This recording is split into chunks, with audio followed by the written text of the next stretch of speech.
To view emergency alerts on an iPhone, it's essential to understand how the system works. The government uses emergency alerts to convey critical information about extreme weather, imminent threats, and missing persons. iPhone users can access these notifications instantly by swiping up from the center of a locked screen or swiping down from the top of an unlocked screen to access the notification center, where recent emergency alerts are displayed. Tapping on these alerts provides more information, and scrolling up may also reveal earlier alerts from the day.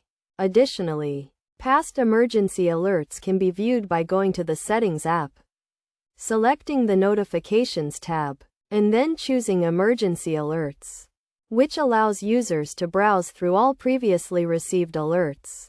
If emergency alerts are not visible, it's likely because the service is disabled on the phone.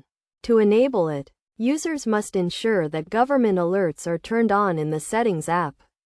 Although this may be automatic in some regions, the types of emergency alerts that can be viewed on an iPhone include weather alerts, Amber alerts, test alerts, and public safety alerts, collectively known as government alerts.